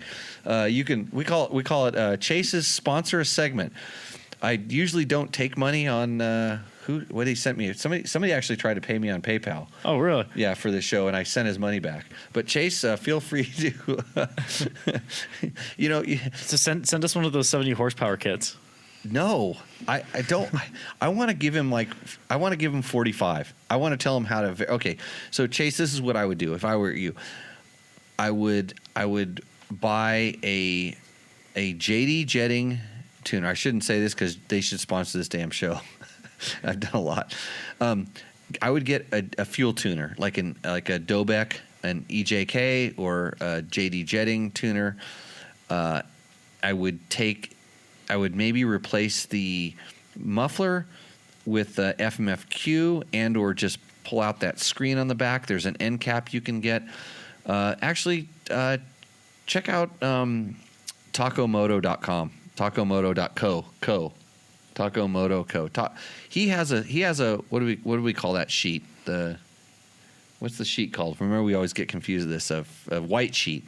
He has a white sheet that explains the different things. Don't go all the way down, replace the ECU, pull the reeds out, cut the muffler off, row. Just unrestrict the muffler a little bit, add a fuel tuner, and that bike will have more power than you ever need. Resist the urge to take the reeds out, because you're very rarely, even in the desert, riding at an RPM where the reed becomes a restrictive feature. In fact, I haven't measured them, but I've been told the reeds in the air intake are the same reeds that are in the KTM 300. And the KTM 300 sucks twice as hard and makes plenty of horsepower the way it is. So your 500 that's not really, taking in air as much should be able to pass enough air through that thing.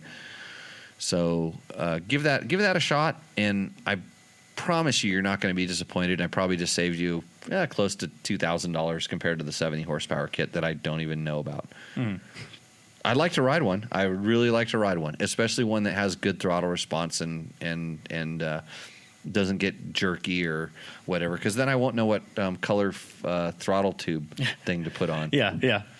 So that's really important. I think that adds a horsepower depending on the color. What's the most horsepower one? Probably red. Red. Very aggressive. Red is dead. Red. One more question on that, Logan? Is that where we're at? Mitch OGB Electron, been on YZ250, same carb for years and never had issues. Girlfriend's new TPI burns 2 times the fuel than my clapped 05 does.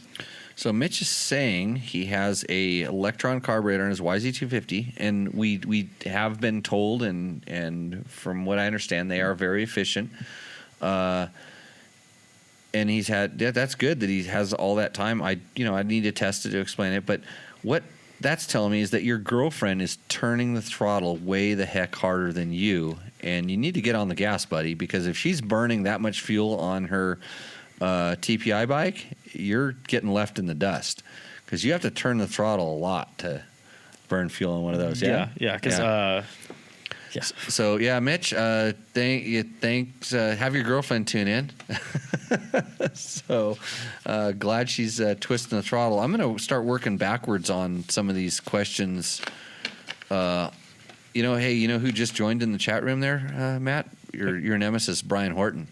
Oh, Brian? You know what? He's got a job doing trail clearing up in on the trails up in Idaho, single track trails. Oh, really? So that's thankless work, but yeah, good for him. He wanted to know if I could get him a trials helmet, because he's like, I'm going to be wearing a trials helmet. Can you get me one to test? I'm like, they're hard to get a hold of.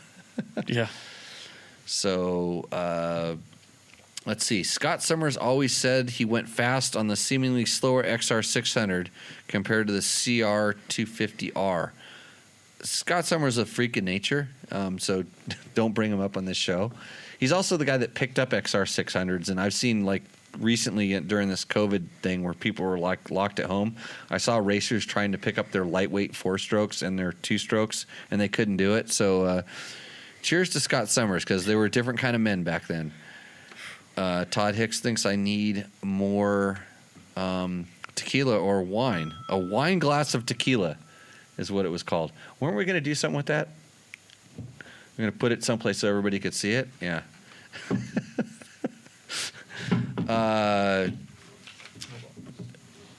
Let's see. George thinks I'm doing pretty good on the Yoda thing.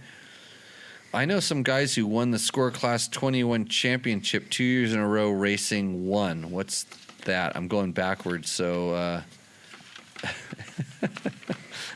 Lining up the thing there. Racing. I didn't think that had anything behind it. I couldn't find anything. San Felipe Bob says that he thinks that the guy who was asking about the YZ125X should go with the YZ250X. That would be another great option, too. Robert Miller says, another question, Jimmy. Do you do a Bike of the Year episode? Would it just be the KTM 500? No, the every year, though? Husaberg. Oh, the Husaberg 570. every Husaberg year. 570 has won like the last 17 years in a row or whatever. Well, I thought the XR 400 was a. You know that. Oh, I gave up on those. Wait. So before, what happened with the 570? Okay, so here's Yeah. what happened with the 570. Everybody's been waiting for this. It's a 570. So I was out riding with a bunch of guys on H bikes. Can't say the name because they won't sponsor the show, but they're red. And I was on my H bike, which is a Husaberg, and it's like white and blue and yellow. It's really nice. It's kind of has some orange in it. 570, by the way. It was absolutely, without question, the most powerful bike on the ride.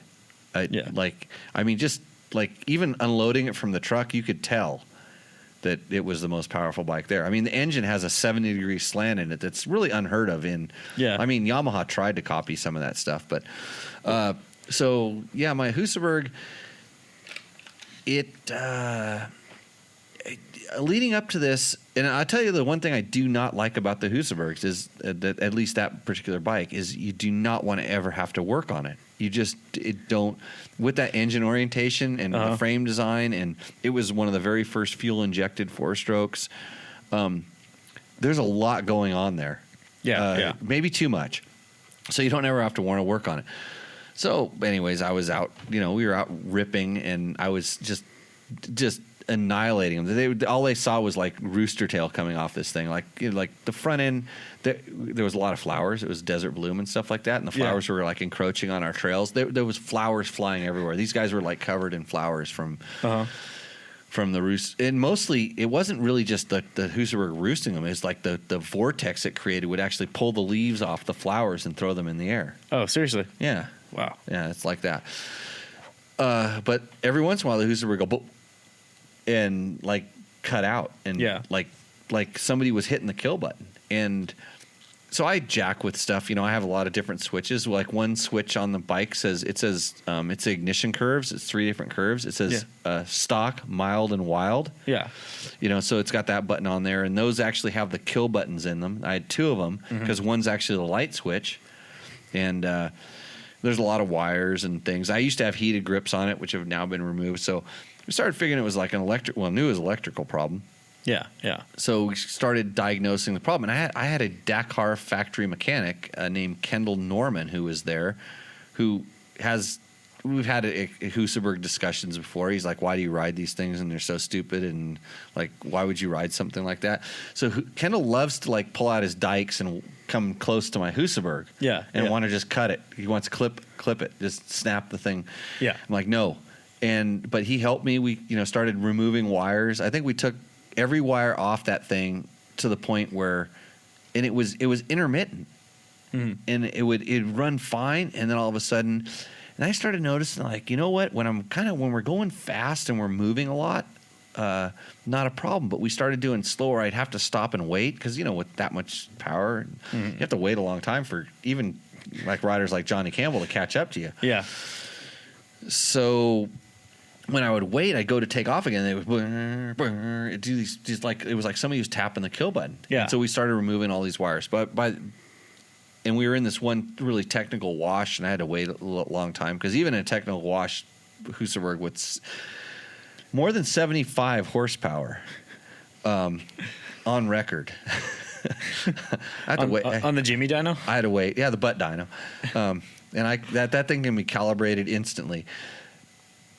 So the longer I waited, the more it would do it, and finally it wasn't starting. It was intermittent. So now we had all the wires off it. We actually so I had to use these 2 wires, the stock wires for the kill button by manually touch them if it would start it back up. But we noticed it cooled down, it'd start up, run fine. If it heated up, it got cold.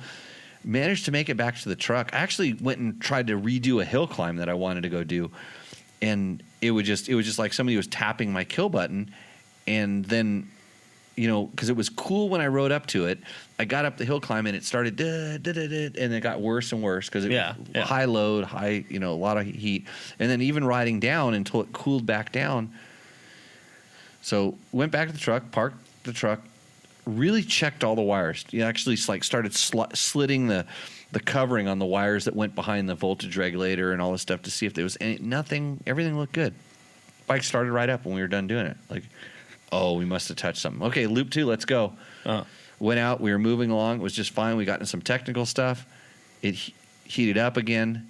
Started getting intermittent. Wouldn't start. The longer it sat, it wouldn't start at all. But if it cooled down, it'd start up, run for a few minutes. So I'm going, okay, stator. That's just kind of a normal thing. Or it has been a normal thing on Hondas in the past. Yeah. But the Hondas, typically the exciter coil is connected to the stator. And a lot of times the stator's a wire in the stator starts vibrating, and the stator, rewound stator, whatever it is.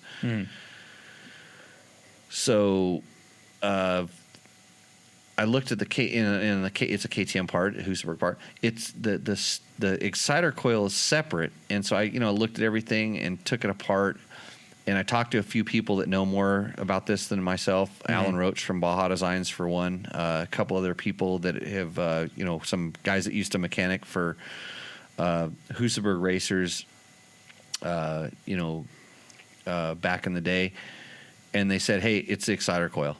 It's the, that's the one that reads the pulse off the crankshaft and stuff. And when I pulled that thing out, those wires were not pliable. they were hard on that thing. So ordered another one. Actually, the guy from Cycle By, Bob, I think I talked about him last week. He was one of the guys I talked to about it, and he's like, yeah, that's probably going to be it. Ordered one of those things, got the part, put it in there, bike runs fine. And so I went through, sanoed out all my wiring, all the stuff Kendall tried to cut. He wanted to cut the fuel line. He wanted to clip. the every wire on there. He's just like, let's just clip everything. No, actually, Kendall was super helpful. We were both sitting there diagnosing like what could be the problem.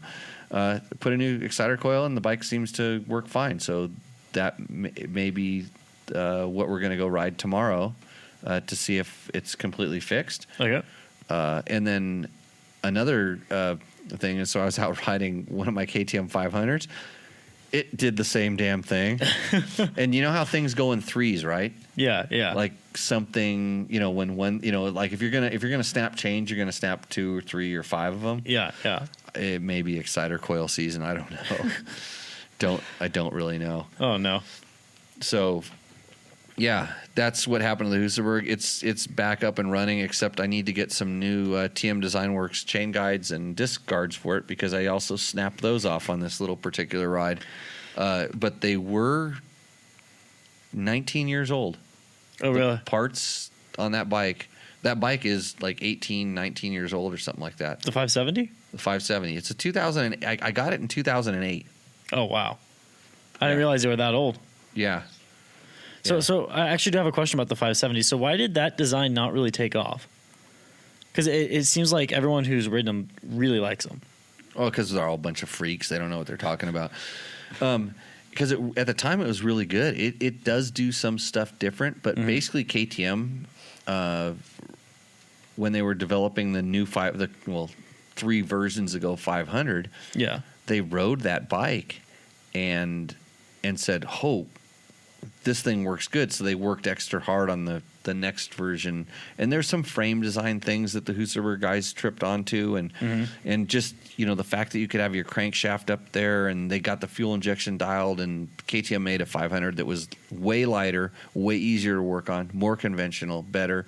Like doing something different in the motorcycle industry, doing something that's like out there does not work. Look at Cannondale's. Oh. Look at. I have a trigger. It has a diad. Yeah. But I mean, Cannondale made a motorcycle. Oh, really? Oh, here we go, kids. Yeah, so Cannondale made a I knew that. motorcycle. You knew that. Yeah. Yeah, so they made a motorcycle, and go look at the Cannondale motorcycle, and then look at a YZ450, or and then just go, huh? It's nothing new. Like there was other companies that did it way back in the day. Yeah. Some stuff. So, yeah. Kyle McCoy wants to know: is it true that you once did a 100-mile foot race? Yes, that was. I want to do another one, but that's stupid.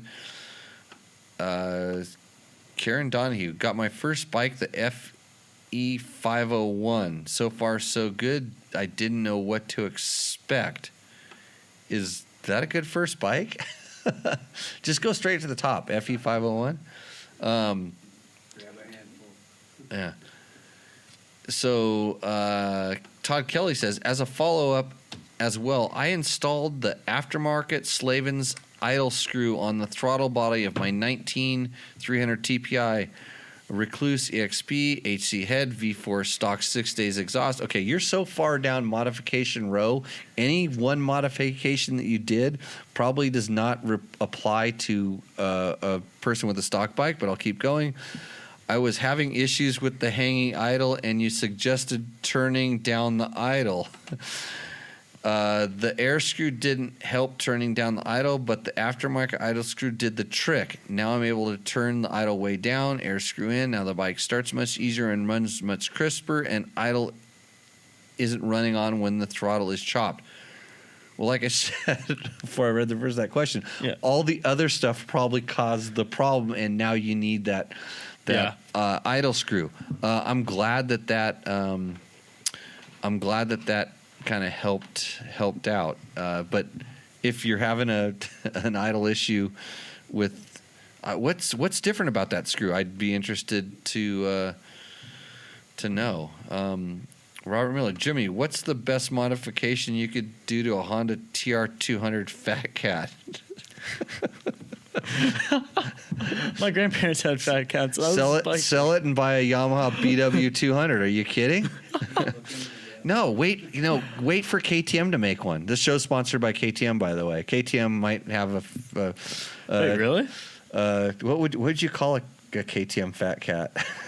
Logan? What? You're looking at Cannondales? Yeah. They're pretty cool, right? They look so... They're so huge looking. Oh. The exhaust is pretty weird. Because they came out the back, kind of like a YZ450, except they didn't run it around the cylinder head. And the other thing is that bike did not have a Kickstarter. No Kickstarter. Todd Kelly, I see the word Christini, so I'm going to read this just verbatim. When I bought my Christini, I found the previous owner had one of the clutch fibers explode in the clutch pack of the Recluse Z-Start Pro.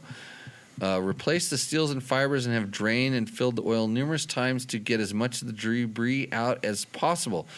I put 20 hours on the bike since with no problems. Any chance the debris will cause permanent damage and need a full rebuild sooner? So, Todd, I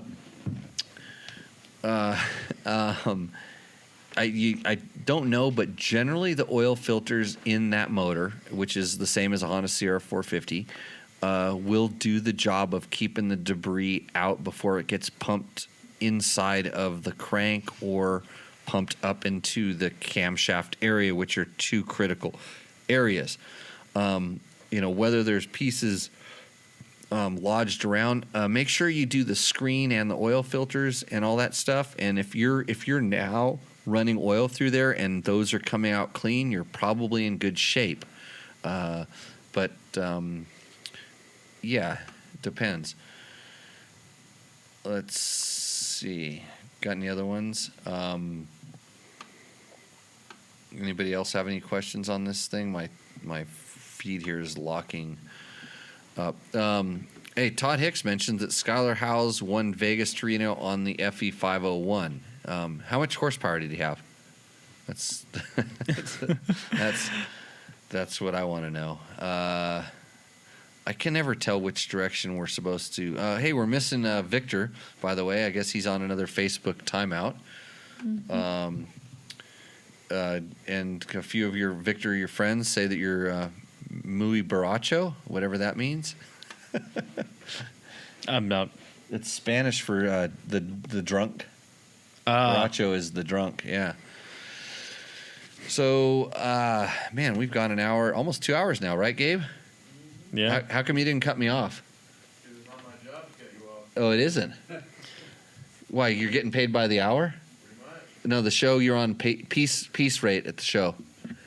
Yeah, it's per show, I think. I don't know. We have to renegotiate or something like that. Somebody says don't stop talking about the Husaberg. No, I'm done with it talking about it. We're gonna ride it tomorrow, Matt. Have you ever ridden the Husaberg? Yeah, I've ridden it. I've ridden it when I was like 15, and it almost ripped my arms off. Right. Yeah. I've ridden it because you have more than one, right? You have a couple of them. Yeah. Oh yeah. Yeah. Yes. Most insane people do. Yeah. So actually, I do have one more question about the Husaberg though. So you said Husaberg was developing it, and then KTM stumbled upon. Did KTM own them at this time, or was Husaberg still its own separate company? No, KTM bought. So if so, Husaberg was basically the guys from Husky when Husky was bought by the Italians, and these guys were into their four strokes. They built the early Husky four strokes. They wanted to keep making four strokes. So this is late 1980s. They stayed there and they formed Husaberg, and they started building four strokes, and they had some really radical designs for four stroke engines,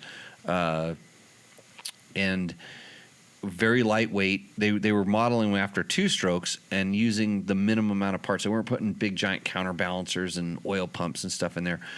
So they did that for a number of years, and when KTM decided to start really getting heavy into the four strokes, they bought Husaberg, kind of like what you're saying they're doing with other companies. Yeah. i.e. Husky, Gas, etc. So they bought that group to grab some of the technology, and the early KTM RFS four strokes are essentially the Husaberg motor, kind of with the head spun around backwards, so that things are on a different side. Some of the unique features to that motor were, and it's funny because I saw someone that was supposed to know what they were talking about having to drain the oil or drain the coolant to replace a clutch on a KTM RFS four-stroke, which isn't the case because all of the coolant is up in the oil. The side cover comes off like a two-stroke, and all that's in there is engine oil. Yeah. All the coolant is up on the camshaft. They were spinning the impeller off the camshaft, not off of the crankshaft, which was one of the Husaberg ideas, to do that kind of stuff because they didn't feel like they needed coolant in the cases. Which that can be debated, right? So, but anyway, so KTM bought them, and then they were using Husaberg as this kind of boutique brand, a little bit different, kind of like they are with Husky. It's different, but that 570, that 70-degree engine was this one Skunkworks project they let those guys loose on, and some of the guys, and it was some of the Swedish guys, and there was definitely some Austrian guys in on that project.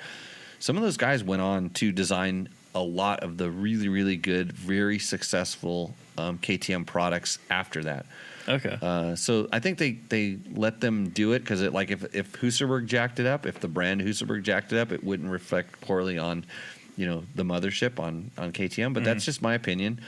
And I think they did a great job developing fuel injection for the bikes that were coming out later. Yeah. The engine concept was ditched after a few years, but yeah. I think they just learned that it wasn't necessary to do that. They could get that kind of handling characteristic with conventional methods. Right. So, did that answer the Husaberg semi-history question? It did. And actually, it spawned one other one. Okay. I don't know how much longer. It can just be really brief. So I don't know, Gabe, am I paying you by the hour? Am I paying you by the hour? Depends on the day. Yeah. So, what do you think KTM's going to do with the gas brand? So now they have three. Right. So what are they? KTM just introduced the trials bikes. Through Gas introduced the trials bikes. There are certain dealers. They've announced that worldwide their dealer network. So they're integrating it. Those bikes are still being produced in Spain. Yeah. I'm pretty sure they're going to work on just integrating the brand in. They've shown that they're going to race gases. Currently, they raced one with Laia Saints and Dakar, which was it's essentially the same rally bike that's a Husky and a KTM. Right. They are racing motocross. They did some two-stroke motocross in international races previous to the MXGP. Yeah, because now they have their own team. And now they have some MXGP, which is gas. So they're who knows? I've asked multiple times on what's going on here, and they say, well, we have trials bikes. Whether there's going to be a gas enduro bike. By the way, the gas enduro bikes, the older ones, there's another brand, and I don't recall the name off the top of my head because I can't remember people's names or name brands sometimes. But those bikes are now being produced by another company that I think it's still being produced in Spain, but I heard they are going to be imported into the U.S., so there might be another odd color brand that evidently, according to Mitch, we will never test. I'd like to test a Beta 200, by the way. Just throwing that out there. But the other bald guy in the internet got it, and it's okay because, Yeah. You just like, hey, we got to we got to raffle something off. Do you have anything? Can we raffle the shirt off your back? Because somebody wants to know why they can't buy that shirt, Logan. Why can't they buy that shirt? Because it's only for team members. That's a special one. Oh, okay. Yeah, sweet. I feel special about the two I have, though. Yeah, because you've worked here. The one I have, though, is a little worn out. One of them is a little worn out. Right. You can't use it as shop rag and then, ask for another one. But those are special. No. I have one that's still clean, though. Yeah. So the other shirts you can buy if you want to go on our website, hit the store button. You can buy T-shirts. It supports us. And then one of these days I can get Logan or Gabe to actually do the janitorial work and then also send the T-shirts out. But that falls on the boss currently. Next week, I was thinking about doing an all call-in show. What does anybody think about that? If you can do it, yeah. I have a phone right here that every once in a while, we can hook it up. Gabe knows how to do it. Call-in show could last like 3 hours. He'd get paid by the hour. It'd be all good. Hey, Matt, ring the bell. Listen to that. Yeah. Yeah, Mark Daniels, thank you. Good times. What was the motor that was a part on your post today? That was a Husaberg motor. Yeah. Highland Cycles got that. He identified it. He knew that the side cover and the shape of the side cover and the shape of the impeller cover was different. So he picked that out pretty good. So, George claims he's going to be here next week. So that's a threat. Well, that's good because I've pissed Matt off enough. He's going to go home. Yeah, I'm actually going back next Taco Tuesday. Yeah, and Logan you're going to make it back? I don't know. You don't know. That's the same answer I get from you every time. Who knows? So, hey, I think we've kind of answered most of the questions. Thanks a lot for everybody for joining in. It's been a big show. We're getting longer here. Oh, somebody wanted to know why we aren't putting these up, like why 50 and beyond we're not up on the podcasts on SoundCloud and on iTunes yet. It's because I haven't done the intros for them yet. It's on me. And then since I don't have any money yet, I haven't been able to pay Gabe, and that's why we're on. He's like threatening to strike or something like that. I'm not really sure. But you know what I told him, Logan? I said, if you quit, Logan's going to handle it. Right? Yeah. Yeah. I'll pay you half of what I'm paying him, which is twice as much as I'm paying you right now. Yeah. Yeah. Okay. Good deal. So that's how we work around here. At least McDonald's is consistent. McDonald's is consistent. Yep. Did you put in an application? I will. Oh, no, you won't. Starbucks isn't that bad to work for, honestly. Hey, Matt, by hosting this show, he got a job offer. I haven't seen it though. I got to get it to you. I saw it someplace. I'll get it to you. So I haven't responded because I haven't seen it yet. I promise it's not because I'm not interested. No, he's very interested in taking on work and things like that. So again, thanks everyone for joining in. Thanks for Ned sitting in live in the show. How was it? It was great.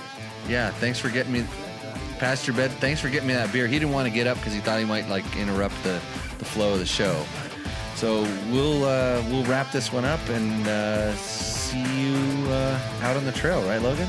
Yeah. Yep. Cheers.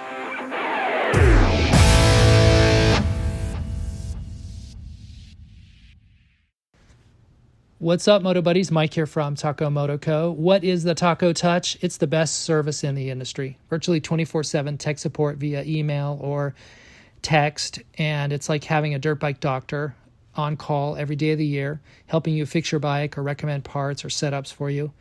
If you've ever received an order from us, you know that the Taco Touch extends to our fulfillment, and our orders come with the coolest stickers that you've ever had, buying parts from anybody before, and a handful of root beer barrel candies. All of our Taco Moto Co. branded components come with a no questions asked lifetime warranty, and we'll even extend out the warranty of other manufacturers, OEM, and aftermarket parts where we can, sometimes for life. We test and tune endlessly and exhaustively and obsessively. We're trying to destroy everything that we can before you get your hands on it to look for weaknesses and to improve it, or to make recommendations to the manufacturer. And if it's something that doesn't meet grade, then we don't offer it on the store. Everything that we carry is something that we have personally used, tested, and ridden, and raced, and knows meets the high Taco Touch demanding standard. Go out and get some adventure.